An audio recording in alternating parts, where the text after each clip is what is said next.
श्रीगुरुभ्यो नमः। प्राक्कक्षायां क्षीणस्य धर्मत्वमस्ति न वा इत्यादि विचारं कृत्वा वैरिमरणकामायागेऽपि धर्मत्वमस्ति, अधर्मत्वमपि तत्र अस्ति इति व्यवस्थापितमासीत्। इदानीं तावत् बलवदनिष्ठ अननुबन्धित्वं धर्मलक्षणे निवेशनीयं न वा इति विचारः क्रियते। अर्थसङ्ग्रहाद्युक्तार्थस्य उपन्यासनिरासौ। अर्थसङ्ग्रहः इति कश्चित् ग्रन्थः, तत्र कश्चिदर्थः उक्तः अस्ति, तस्य उपन्यासं कृत्वा निरासः क्रियते। यत्तु धर्मलक्षणे बलवदनिष्ठ अननुबन्धित्वस्यापि प्रवेशात् स्येनादौ च तदभावात् न धर्मत्वमिति तन्न तत्प्रवेशे प्रयोजनाभावात्। धर्मलक्षणे बलवदनिष्ठ अननुबन्धित्वस्यापि प्रवेशात्। धर्मलक्षणे वेदबोधितश्रेयस्साधनत्वे सति बलवदनिष्ठ अननुबन्धित्वम् इत्येवं धर्मलक्षणं परिष्कर्तव्यं। बलवदनिष्ठ अननुबन्धित्वम् इत्यपि दलं तत्र देयं, तस्य प्रवेशः क्रियते। श्येनादौ च तदभावात्, श्येनयागे वैरिमरणकामयागे वा बलवदनिष्ठ अननुबन्धित्वं नास्ति, बलवदनिष्ठ अनुबन्धित्वमेव अस्ति। अनुबन्धित्वं नाम जनकत्वमिति। बलवदनिष्ठजनकत्वमेव अस्ति, अजनकत्वं नास्ति इति कृत्वा तदभावात् द्वितीयं दलं नास्ति इति धर्मत्वं वक्तुं न शक्यते। धर्मलक्षणस्य समन्वयः न भवति, अतः श्येनयागादीनां धर्मत्वं नास्ति इत्येवम् उक्तं तन्न तत्प्रवेशे प्रयोजनाभावात्। बलवदनिष्ठ अननुबन्धित्वं निवेश्यते चेत् किञ्चित् प्रयोजनं नास्ति। दलस्य किं प्रयोजनं भवति इति चेत् अतिव्याप्तिव्याप्त्यादिवारणं तदत्र कर्तुं न शक्यते इति। किमर्थम्?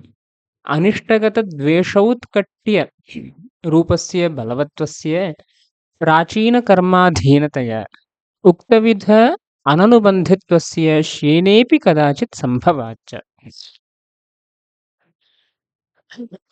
बलवदनिष्ठ अननुबन्धित्वमित्यस्ति, तत्र बलवत्वं नाम किं रूपम् इत्युच्यते? अनिष्टगतद्वेषौत्कट्यरूपस्य। अनिष्टगतं यद्द्वेषौत्कट्यरूपम्, अनिष्टं मरणादिकं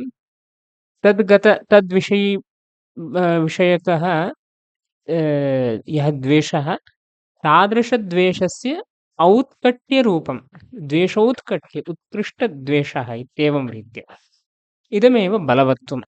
तादृशबलवत्वस्य प्राचीनकर्माधीनतया इदं सर्वं प्राचीनवासनानुरोधेन भवति। अतः उक्तविध अननुबन्धित्वस्य श्येनेऽपि कदाचित् सम्भवाच्च। उक्तविध अननुबन्धित्वं नाम बलवदनिष्ठ अननुबन्धित्वं। कः अर्थः इति चेत्, एकः एव पुरुषः मम नरकं भवतीति जानाति चेदपि नरके तथा तस्य द्वेषौत्कट्यं तत्काले न प्रतीयते। विषयान्तरे एव द्वेषौत्कट्यं प्रतीयते। कश्चिद् राजा अस्ति, शत्रुः स्वस्य राज्यस्य उपरि आक्रमणं कुर्वन्नस्ति, तर्हि तत्काले मम नरकं भवति चेदपि भवतु, इदानीं राज्यरक्षणार्थम् अस्य शत्रोः मरणं भवतु इत्येवम्। अतः स्वस्य अत्यन्तम् उत्कृष्टः यः द्वेषः, तादृशद्वेषविषयः भवति नरकं न, अपि तु स्वराज्यस्य हानिः। तद् अनुबन्धित्वं, तादृश अनुबन्धित्वं शत्रोः अस्ति। द्वेषे तु द्वेषेण नरके तु बलवान् द्वेषो नास्ति इति कृत्वा तत् अनुबन्धित्वं, बलवद् अनिष्ट अनुबन्धित्वं श्येनयागे तथा निरूपयितुं न शक्यते। कदाचित् श्येनयागे अनुबन्धित्वं नास्ति इति कृत्वा अननुबन्धित्वम् आयाति। तदेव ग्रन्थे उक्तम्, उक्तविध अननुबन्धित्वस्य। बलवान् द्वेषः यत्काले नरके न भवति, तत्काले बलवदनिष्ठ अननुबन्धित्वं शेनयागस्यापि सम्भाव्यते इत्येवम्। कदाचित् शेनयागेऽपि बलवदनिष्ठ अनुबन्धित्वं प्रतीयेत वासनावशात्। अतः तादृश उक्तविध अननुबन्धित्वस्य शेनेऽपि कदाचित् सम्भवात् च दलं दत्तं चेदपि अतिव्याप्तेः वारणं भवद्भिः कर्तुं न शक्यते। यदि अतिव्याप्तिः शेनयागस्य धर्मत्वं नेष्यते इति यदि मतं तद्दलं दत्वापि वारयितुं न शक्यते। कदाचित् शेनयागे बलवदनिष्ठ अननुबन्धित्वं प्राचीनकर्मवशात् अङ्गीकर्तव्यमेव भवति इति। इतरथा शेने सामग्र्यभावेन प्रवृत्तिनापत्तेः। यदि शेने बलवदनिष्ठ अननुबन्धित्वं न स्वीक्रियते, बलवदनिष्ठ अननुबन्धित्वज्ञानं प्रवृत्तिं प्रति कारणमिति स्वीक्रियते, तर्हि शेने सामग्री एव नास्ति, बलवदनिष्ठ अननुबन्धित्वज्ञानमेव नास्ति इति कृत्वा प्रवृत्तिर्वक्तुं न शक्यते। वस्तुतः बलवदनिष्ठ अननुबन्धित्वज्ञानं कारणं तत् भ्रमप्रमसाधारणं ज्ञानमस्ति चेदपि चलति। भ्रमात्मकज्ञानमेव अपेक्षते इति निर्बन्धः नास्ति। तस्मात् भ्रमात्मकज्ञानमादायापि वक्तुं शक्यते। भ्रमात्मकज्ञानमस्ति चेत् विषयसिद्धिर्भवति इति निर्बन्धो नास्ति इति अतः किञ्च इत्येवम् आरब्धम्।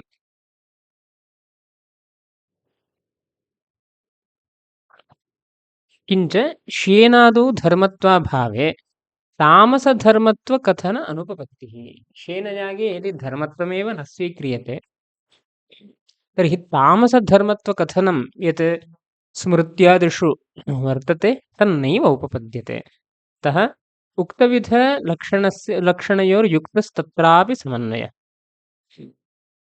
उक्तलक्षणयोः बलवदनिष्ठ अननुबन्धित्व अघटितं यद् लक्षणमस्ति, वेदबोधितश्रेयस्साधनताकत्वं वेदबोधित अनिष्टसाधनताकत्वम् इत्येतद् लक्षणद्वयं धर्मस्य अधर्मस्य, धर्मस्य एकं लक्षणम् अधर्मस्य एकं लक्षणं, तयोर्लक्षणयोः तत्र समन्वयः इष्यते एव इति पूर्वोक्तरीत्या। अभ्यनुज्ञाविधिना च दोषाभावमात्रस्यैव आक्षेपात् इष्टसाधनता अनाक्षेपेण रागप्राप्त इष्टसाधनताकस्याप्यनृतवदनस्य वेदबोधित इष्टसाधनताकत्वाभावात् न धर्मत्वापत्तिः।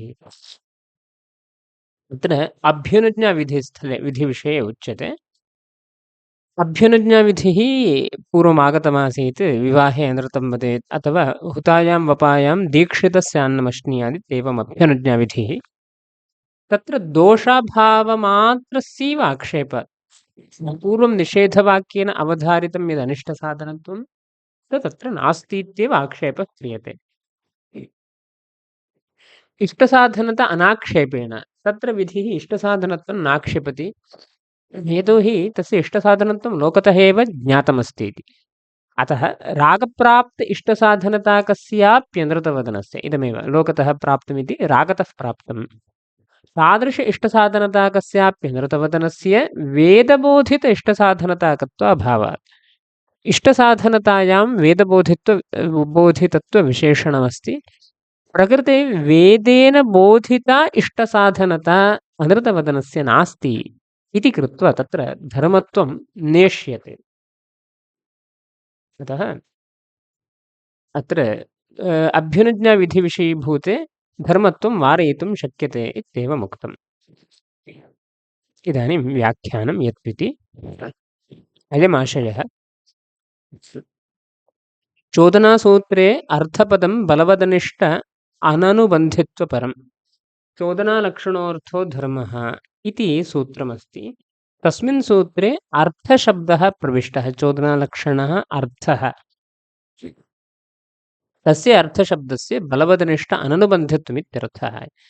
एवं नाम इदानीम् अयं यः पूर्वपक्षः उक्तः धर्मलक्षणे बलवदनिष्ठ अननुबन्धित्वस्य प्रवेशः अस्ति इत्यस्य बीजं किम् इति इदानीं निरूप्यते। चोदनासूत्रे अर्थशब्दः अस्ति, तस्य अर्थशब्दस्य बलवदनिष्ठ अननुबन्धित्वमित्यर्थः। सामान्यतः अर्थः अनर्थः अयम् अनर्थः अयमर्थः इत्येवम् उच्यते। अनर्थो नाम अनिष्टं किञ्चित् जनयति इत्यर्थः। अर्थो नाम अनिष्टं किञ्चित् न जनयति इति तदेव बलवदनिष्ठ अननुबन्धित्वं नाम बलवदनिष्टं किञ्चित् न जनयति इति अर्थशब्दस्य बलवदनिष्ठ अननुबन्धित्वमित्यर्थः। श्येनफलस्य शत्रुवधस्य नरकजनकत्वेन अनर्थकत्वात् श्येनोऽपि तद्वारा अनर्थः एव। श्येनफलः फलमस्ति अभिचारः। तादृशश्येनफलस्य अभिचारस्य शत्रुवधस्य नरकजनकत्वमस्ति। हिंसारूपत्वादेव माहिंस्यादिति निषेधविषयत्वमस्ति इति कृत्वा वधस्य हिंसारूपस्य वधस्य नरकजनकत्वमस्ति इति कृत्वा श्येनफलस्य अनर्थकत्वमस्ति। श्येनफलम् अभिचाररूपं यत् फलमस्ति तदनर्थकमस्ति इति कृत्वा श्येनोऽपि तद्वारा अनर्थः एव। श्येनयागोऽपि तद्वारा फलद्वारा अभिचारद्वारा अनर्थः एव नाम दोषजनकः एव भवति, दोषप्रयोजकः एव भवति। तस्यापि शत्रुवधद्वारा नरकजनकत्वात् श्येनयागस्यापि शत्रुवधद्वारा नरकप्रयोजकत्वमस्ति एव इति कृत्वा सोऽप्यनर्थः एव। एवञ्च बलवदनिष्ठ अननुबन्धित्वघटितमेव धर्मलक्षणं निर्वाच्यम्। यस्मात् चोदनासूत्रे अर्थशब्दः अस्ति, अर्थशब्देन बलवदनिष्ठ अननुबन्धित्वमिति लभ्यते। तर्हि सूत्रकाराणां कः आशयः? चोदनालक्षणः वेदज्ञाप्यः नाम वेद बोधित इष्टसाधनता कः यश्च अर्थः बलवदनिष्ठ अननुबन्धी अस्ति स एव धर्मः इति चोदनालक्षणार्थो धर्मः इति सूत्रद्वारा सूत्रकारेण आशयः प्रदर्शितः अस्ति। अतः तत्र बलवदनिष्ठ अननुबन्धित्वं धर्मलक्षणे प्रवेशनीयम् इत्येवम् अस्य पूर्वपक्षस्य उत्थितो बीजमुक्तम् इत्येवम्। तदभावात् तत्र श्येनादौ च तदभावात् इत्यस्ति। तदभावात् बलवदनिष्ठ अननुबन्धित्वस्य अभावात् श्येनयागे बलवदनिष्ठ अनुबन्धित्वमेव अस्ति, बलवदनिष्ठजनकत्वमेव अस्ति, अजनकत्वं नास्ति इति कृत्वा श्येनस्य धर्मत्वं वारयितुं शक्यते। लक्षणे बलवदनिष्ठ अननुबन्धित्वस्य प्रवेशेऽपि श्येनस्य धर्मत्वम् अनिवार्यमित्याह अनिष्टगते इति। ಅಂದರೆ अनिष्टगतद्वेषोत्कट्यमिति यद्यपि युष्माभिः लक्षणे बलवदनिष्ठ अननुबन्धित्वं प्रवेश्यते चेदपि श्येनयागस्य धर्मत्वं वारयितुं न शक्यते। तद्दले दत्तेपि वारयितुं न शक्यते इति वक्तुम् अनिष्टगतद्वेषोत्कट्यमिति पङ्क्तिरारब्धा। अयमर्थः बलवदनिष्ठत्वस्य बोधने ज्योतिष्टोमकलञ्जभक्षणादौ नैयत्येन अप्रवृत्त्योः अदर्शनात् अनिष्टे बलवत्वम् एतादृशं स्वीकार्यम्। बलवत् अनिष्टत्वस्य बोधने इदानीं बलवदनिष्ठं किञ्चिदस्ति इति उच्यते चेदपि ज्योतिष्टोमकलञ्जभक्षणादौ ज्योतिष्टोमे कलञ्जभक्षणे च नैयत्येन प्रवृत्त्यप्रवृत्त्योः अदर्शनात् ज्योतिष्टोमे नियततया प्रवृत्तिर्भवति, कलञ्जभक्षणे नियततया अप्रवृत्तिर्भवति, प्रवृत्त्यभावः भवति इति वक्तुं न शक्यते। यद्यपि बलवदनिष्ठत्वं बोधितं कलञ्जभक्षणादौ तथापि एवं नियततया वक्तुं न शक्यते। पुरुषः अन्यथान्यथापि व्यवहरति। अतः बलवत्वम् एतादृशं स्वीकार्यम्। एतादृशं नाम अनिष्टगतद्वेषौत्कट्यरूपं बलवत्वं स्वीकार्यम्। तच्च प्राचीनकर्माधीनम्। इदं यद् बलवत्वम् अनिष्टगतद्वेषौत्कट्यरूपमस्ति तत् प्राचीनकर्माधीनं वासनाधीनमस्ति। तथा च प्राचीन अशुभकर्मवशात् श्येनेऽपि बलवदनिष्ठ अननुबन्धित्वस्य सम्भवात् त्वद्रीत्यापि तत्र धर्मत्वं सिद्ध्यति। तथा च प्राचीन अशुभकर्मवशात् अशुभं किञ्चित् कर्म अस्ति, तज्जन्या वासना वर्तते इदानीं वासना अनुरोधेन प्राचीन अशुभकर्मजन्यवासनानुरोधेन श्येनेऽपि बलवदनिष्ठ अननुबन्धित्वस्य सम्भवात्। कथमिति यथा पूर्वमुक्तं नरके तथा द्वेषो नास्ति, अपितु राज्यहानौ एव तत्र द्वेषः अस्ति। तस्य हानिर्जायमाना अस्ति, तदेव सा एव हानिः अत्यन्तम् उत्कृष्टद्वेषविषयीभूता अस्ति। हानिं स्वराज्यहानिं राजा द्वेष्टि, नरके इदानीं तथा द्वेषो नास्ति। नरकं भवति चेदपि भवतु, मम राज्यस्य हानिर्मास्तु इति चिन्तयति। तर्हि बलवत् उत्कृष्टद्वेषविषयत्वं को गतमिति चेत् स्वराज्यहानौ गतमस्ति, न तु नरके। अतः बलवद् अनिष्ट नरकं न भवति, अन्यदेव किञ्चित् भवति। तज्जनकत्वं तद् अजनकत्वम् अन्यत्रैव किञ्चित् भविष्यति इत्यस्य स्वराज्यहानौ अस्ति। तादृशराज्यहानि अजनकत्वं शेनयागादौ वक्तुं शक्यते इत्येवं रीत्या बलवदनिष्ठ अननुबन्धित्वस्य शेनेऽपि सम्भवात् त्वद्रीत्यापि तत्र धर्मत्वं सिद्ध्यति। त्वद्रीत्या भवता इदानीं धर्मलक्षणे बलवदनिष्ठ अननुबन्धित्वं दत्तं चेदपि अत्र धर्मत्वं वारणार्थं दत्तं, शेन वारणार्थं भवता दत्तं, परन्तु इदानीं भवद्रीत्या तत्रापि क्षणसमन्वयः भवत्येव। अतः धर्मलक्षणे तत्प्रवेशे फलाभावः एव इति। यस्मात् तद् दत्तेपि अतिव्याप्तिर्न वार्यते, तस्मात् धर्मलक्षणे तत्प्रवेशे फलमेव किञ्चिन्नास्ति, प्रयोजनमेव किञ्चिन्नास्ति, तदेव द्रढयति इतरथा शेने सामग्र्यभावेन इत्येवम्। तत्र तदसम्भवेत्यर्थः। इतरथा इत्यस्य शेनयागे बलवदनिष्ठ अननुबन्धित्वस्य असम्भवे। शेनयागे बलवदनिष्ठ अननुबन्धित्वं यदि न स्वीक्रियते चेत् तत्र तदसम्भवे इत्यर्थः। सामग्र्यभावेन, त्वदुक्तबलवदनिष्ठ अननुबन्धित्वरूपसामग्र्यभावेन इत्येवम्। प्रवृत्तिं प्रति इष्टसाधनताज्ञानं, कृतिसाध्यत्वज्ञानम्, अनन्तरं बलवदनिष्ठ अननुबन्धित्वज्ञानमित्येतत् त्रितयं ज्ञानत्रयमपेक्षते। प्रकृते इदानीं बलवदनिष्ठ अननुबन्धित्वं शेनयागे न स्वीक्रियते इति कृत्वा बलवदनिष्ठ अननुबन्धित्वज्ञानं न भवति। अतः सामग्री अभावः अस्ति।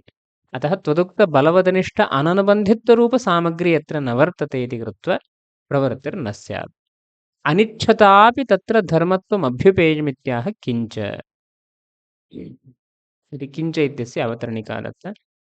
भवता इच्छा नास्ति चेदपि तत्र धर्मत्वं स्वीकार्यमेव।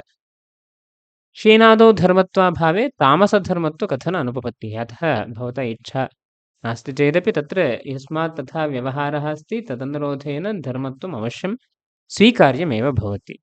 धर्मत्वमेव यदि न स्वीक्रियते तद्विशेषतामसधर्मत्वं तत्र उपपादयितुं न शक्यते इति। स्वसिद्धान्तं निगमयति अतः इति। अतः उक्तलक्षणयोर्युक्तस्तत्रापि समन्वयः इत्येवं निगमनमस्ति। समन्वयः इति एवञ्च उपाधिरूपयोः धर्मत्व अधर्मत्वयोः एकश्येनादौ अङ्गीकारे बाधकाभावात्। पूर्वमेव निरूपितं धर्मत्वम् अधर्मत्वम् उपाधिरूपमिति। तस्मात् उपाधिरूपयोः धर्मत्व अधर्मत्वयोः एकस्मिन्नेव शेनयागे स्वीक्रियते चेदपि बाधकं किञ्चित् नास्ति इत्येव। विधिसार्थक्याय नरकन्यूनत्वस्य च कल्पना निरुक्तलक्षणद्वयानुसारेण धर्मत्वम् अधर्मत्वं च शेनादौ सिद्ध्यति इति बोध्यम्। तर्हि तत्र वेदेन इष्टसाधनत्वमपि बोधितं, वेदेन अनिष्टसाधनत्वमपि बोधितम्। इदं कथम् उपपादयितुं शक्यते, विधेः सार्थक्यं कथम् उपपादयितुं शक्यते इत्येतदर्थमुच्यते विधिसार्थक्याय नरकन्यूनत्वस्य च कल्पना।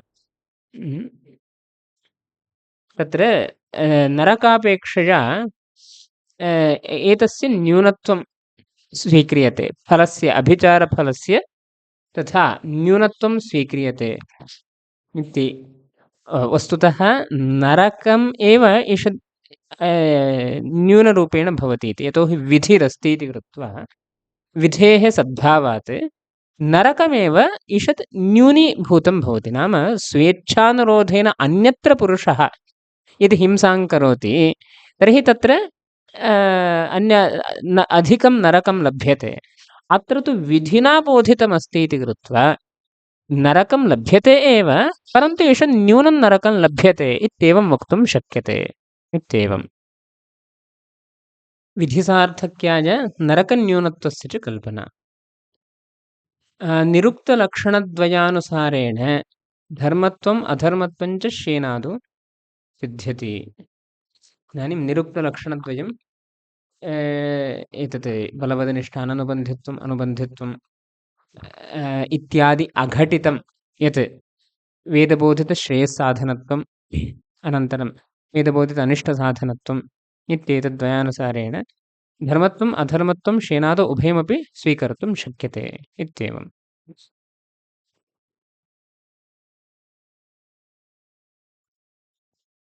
इदानीम् अभ्युनुज्ञविधिना इत्यादि पङ्क्तिरस्ति, तस्य अवतरणिका उच्यते। अभ्युनुज्ञाविधिविषयस्य विवाहार्थ अनृतवदनादेः धर्मत्वापत्तिं वारयति। तत्र धर्मत्वं नेष्यते, पूर्वोक्तलक्षणं तत्र न समन्वेति इति निरूप्यते। अभ्युनुज्ञाविधिना चेति विवाहे अनृतं ब्रूयात्, वपायां हुतायां दीक्षितस्यान्नमश्नीयात् इत्यादिना इत्यर्थः। अभ्युनुज्ञाविधिर्नाम अभ्युनुज्ञाविधेः उदाहरणमुक्तं, विवाहे अनृतं ब्रूयात्, वपायां हुतायाम् इत्येवम्। तत्र दोषाभावमात्रस्यैव आक्षेपात्, दोषाभावे इति उपपादितञ्च एतत् प्राप्तं। पूर्वमेव अयम् अंशः निरूपितः अस्ति। दोषाभावः एव तत्र आक्षिप्यते, इष्टसाधनत्वं नाक्षिप्यते। अतः वेदबोधित इष्टसाधनत्वं नास्ति इति कृत्वा न धर्मत्वं, न धर्मत्वापत्तिरिति नाप्यधर्मत्वं सिद्धान्ते। धर्मत्वमपि नास्ति, अधर्मत्वमपि नास्ति इत्येवम्। तत्र अतिव्याप्तिर्नास्ति इत्यंशः दर्शितः। तदुत्तरकाले षोडशिग्रहणे च निषेधेन न अनिष्टसाधनत्वाक्षेपः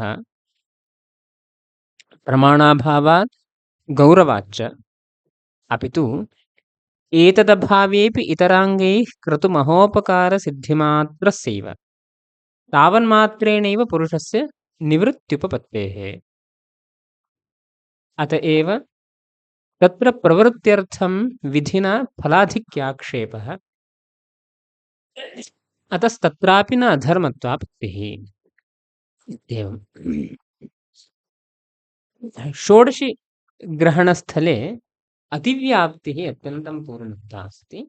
यत्र क्रियात्वरहितं निषिद्धत्वमात्रम् अधर्मस्य लक्षणमित्येवमासीत्। धर्माधर्मयोः लक्षणं विशेषतः वक्तुं न शक्यते इति शङ्काग्रन्थकाले नापि क्रियात्वरहितं तत् इत्येवम् उक्त्वा, तथा सति नातिरात्रे षोडशिनं गृह्णाति इति निषेधविषयत्वं निषिद्धत्वं षोडशिग्रहणस्य अस्ति इति कृत्वा अधर्मलक्षणस्य षोडशिग्रहणे अतिव्याप्तिर्भवति इत्येवं पूर्वं निरूपितं। सा अतिव्याप्तिः न भवति इदानीम् उच्यते। अस्मद्लक्षणे सा अतिव्याप्तिः न भवति। यद्यपि पूर्वोक्तलक्षणे तथा अतिव्याप्तिरासीत्, प्रकृतलक्षणे अतिव्याप्तिर्नास्ति इत्येवम्। षोडशिग्रहणे च निषेधेन न अनिष्टसाधनत्वाक्षेपः।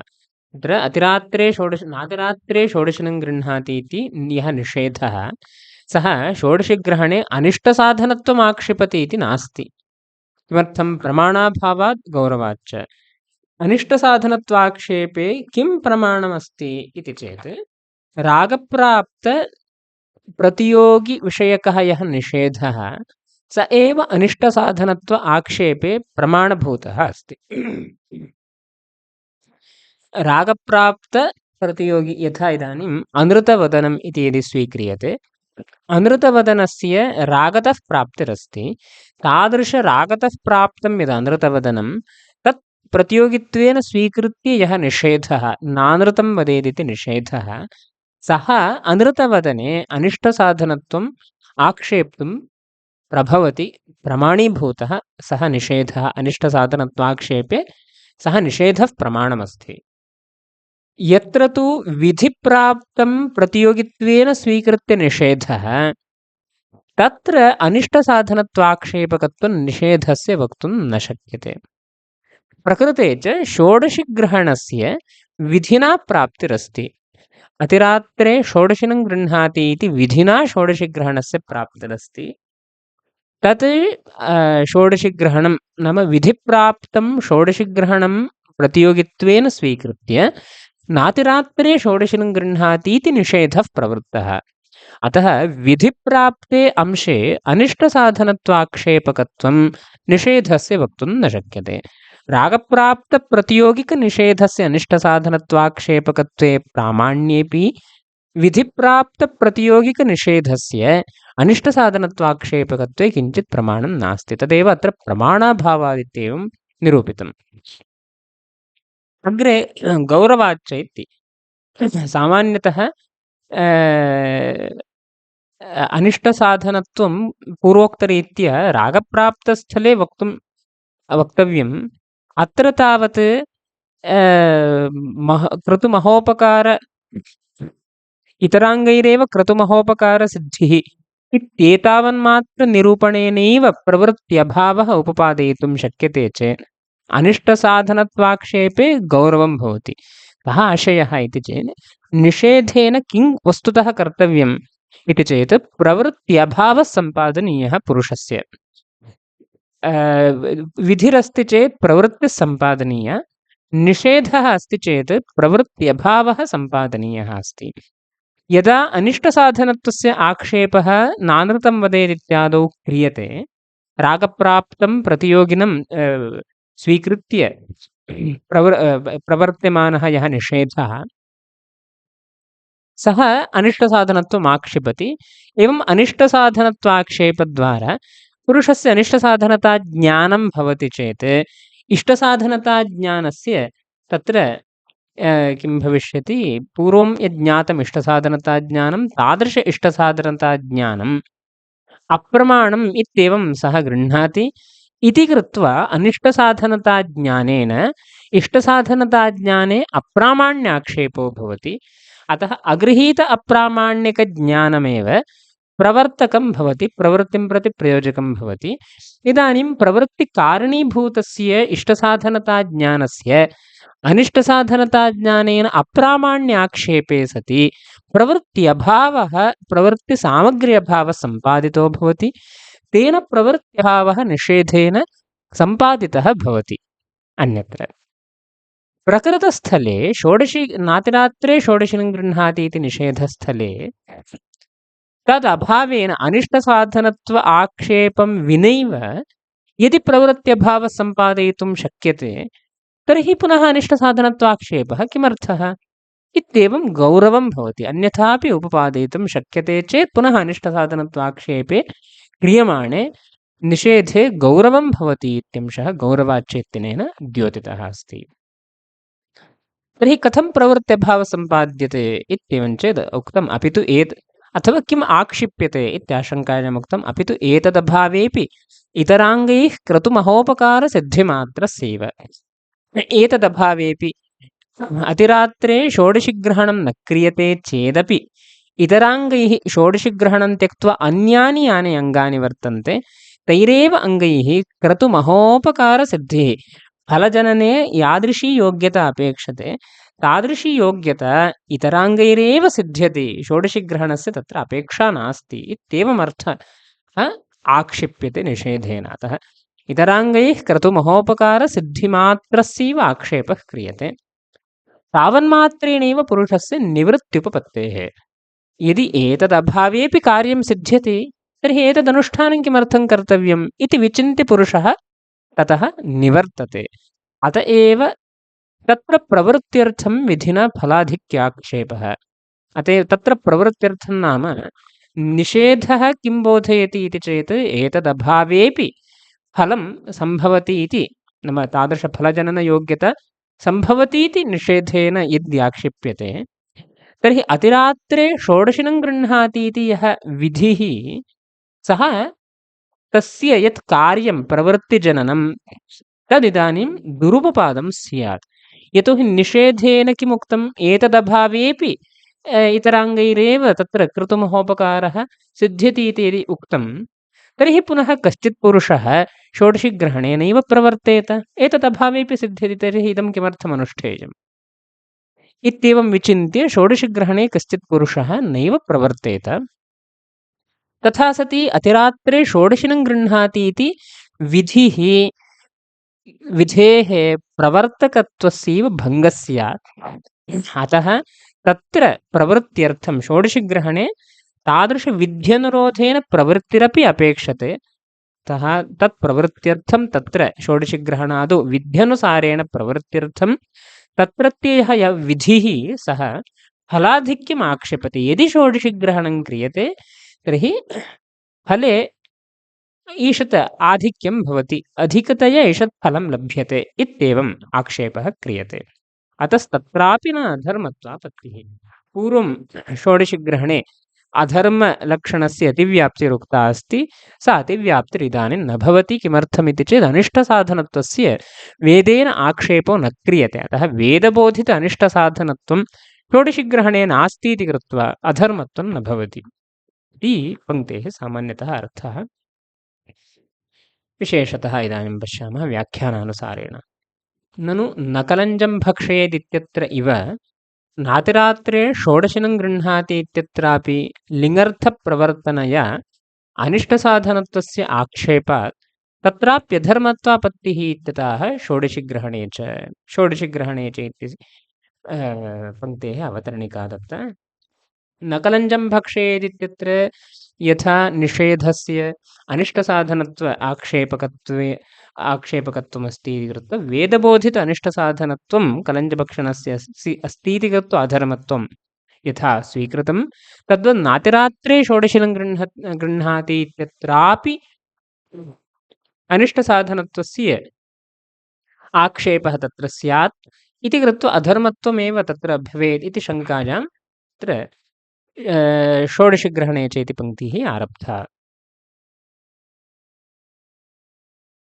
प्रमाणाभावादिति विधिना तत्र इष्टसाधनत्वस्य प्रमितत्वेन तद् अविरोधाय निषेधेन अनिष्टसाधनत्वं नानुमीयते। कलञ्जभक्षणस्य तु रागतः प्राप्तत्वेन श्रुत्या तत्र तत्त्वम् अनुमातुं शक्यते। तत्र प्रमाणाभावादित्यस्य व्याख्यानं किमर्थं प्रमाणं नास्ति इति निरूप्यते। विधिना तत्र इष्टसाधनत्वस्य प्रमितत्वेन निषेधस्य विषयः कः इति चेत् षोडशिग्रहणं विधिना प्राप्तमस्ति। अतिरात्रे षोडशिनं गृह्णाति इति विधिना षोडशिग्रहणं प्राप्तमस्ति। अतः विधिना तत्र इष्टसाधनत्वं पूर्वमेव प्रमितमस्ति। तद् अविरोधाय निषेधात् पूर्वमेव विधेः प्रवृत्तिर्वक्तव्या। यतोहि प्राप्तिः अस्ति चेदेव निषेधः वक्तुं शक्यते, प्राप्तिश्च विधिवशात् भविष्यति। अतः विधिना पूर्वमेव इष्टसाधनत्वं प्रमितं, इदानीं निषेधः प्रवर्त्यमानः यद्यनिष्टसाधनत्वम् आक्षिपेत् तर्हि तेन सह विरोधः स्यात्। इष्टसाधनत्वस्य अनिष्टसाधनत्वेन विरोधः स्यात्। तदविरोधाय निषेधेन अनिष्टसाधनत्वं नानुमीयते। तदविरोधाय तादृश इष्टसाधनत्वं यत् पूर्वं प्रमितं तेन सह विरोधो मास्तु इत्येतदर्थं निषेधेन अनिष्टसाधनत्वस्य अनुमानं न क्रियते। अपि तु कलञ्जभक्षणस्य अपि तु इति न, कलञ्जभक्षणस्थले तु कर्तुं शक्यते। कलञ्जभक्षणस्य तु रागतः प्राप्तत्वेन श्रुत्या तत्र तत्त्वम् अनुमातुं शक्यते। कलञ्जभक्षणं तु विधितः न प्राप्तम्, अपि तु रागतः प्राप्तम्। इष्टसाधनत्वं रागतः ज्ञातमस्ति, तत् विधिना निषेधेन अन्यथा यत्तुं शक्यते इत्येवम्। अतः रागतः प्राप्तत्वेन श्रुत्या तत्र तत्त्वम् अनुमातुं शक्यते। तत्त्वं नाम अनिष्टसाधनत्वम् अनुमातुं शक्यते। अनेन प्रमाणाभावादित्यंशः एवं द्योतितो भवति। रागप्राप्तस्थले निषेधः अनुमातुम् अनिष्टसाधनत्वस्य अनुमाने प्रमाणं भवति, विधिप्राप्तस्थले तत् प्रमाणं न भवति इत्येवम् अंशः द्योतितः। एतदभावेपि इति तत्र अपि त्वेतदभावेपि इत्यस्ति। षोडशिग्रहणाभावेपि एतत् शब्देन षोडशिग्रहणं ग्राह्यं। निवृत्त्युपपत्तेः इति एवञ्च निषेधेन षोडशिग्रहणे इष्टसाधनत्वाभावे ज्ञाते प्रवृत्तिकारणीभूतज्ञानस्य अभावादेव प्रवृत्तिप्रतिबन्धे अर्थात् पुरुषः षोडशिग्रहणान् निवर्तते इत्येवं। तत्र निषेधेन षोडशिग्रहणे इष्टसाधनत्वा अभावः ज्ञायते। नाम इष्टसाधनत्वाभावः ज्ञायते इत्यस्य इतराङ्गैरेव क्रतुमहोपकारसिद्धिः तत्र नीयते। तेन प्रवृत्तिकारणीभूतज्ञानस्य अभावादेव इष्टसाधनत्व वस्तुतः इष्टसाधनत्वाभावः नैव आक्षिप्यते। ग्रन्थे स्पष्टमेव उक्तमस्ति इतराङ्गैः क्रतुमहोपकारसिद्धिः। इतराङ्गैरेव क्रतुमहोपकारसिद्ध्यति महोपकारः सिद्ध्यति इत्यस्य इष्टसाधनत्वं नास्ति इति नार्थः। अवतापि इष्टसाधनत्वाभावे ज्ञाते प्रवृत्तिकारणीभूतज्ञानस्य अभावादेव प्रवृत्तिप्रतिबन्धः भवति। कारणं नास्ति इति कृत्वा कार्यं न भवति। वस्तुतः कारणं नास्ति चेत् कार्याभावः इत्युच्यते, कार्यस्य प्रतिबन्धः इति नोच्यते। परन्तु अत्र तात्पर्यं किम् इति चेत् प्रवृत्तिर्न भवति इत्यर्थः। अर्थात् पुरुषः षोडशिग्रहणान् निवर्तते। अत एव षोडशिग्रहणान् निवृत्तेरेव अत एव तत्र प्रवृत्त्यर्थम् इत्येवमस्ति। अत एव षोडशिग्रहणात् यस्मात् पुरुषः निवृत्तः अस्ति तस्मादेव तत्र षोडशिग्रहणे तत्र प्रवृत्त्यर्थम् इत्यत्र षोडशिग्रहणे प्रवृत्त्यर्थं फलाधिक्याक्षेपः इति षोडशि विधिसाफल्याय तदाक्षेपः इत्यर्थः। तत्र अन्यथा षोडशि अतिरात्रे षोडशिनं गृह्णाति इति विधेः सार्थक्यं साफल्यं वक्तुं न शक्यते इति। अतः षोडशविधिसाफल्याय तदाक्षेपः अधिकफलाक्षेपः इत्येवम्। एवञ्च विधिवाक्ये निषेधवाक्ये च प्रत्येकम् अनुमानद्वयं फलति। विधिवाक्यस्थले अनुमानद्वयं निषेधवाक्यस्थले च अनुमानद्वयं भवति इत्यग्रे निरूप्यते। इदञ्च अग्रिमकक्षायां पश्यामः। नमस्कारः।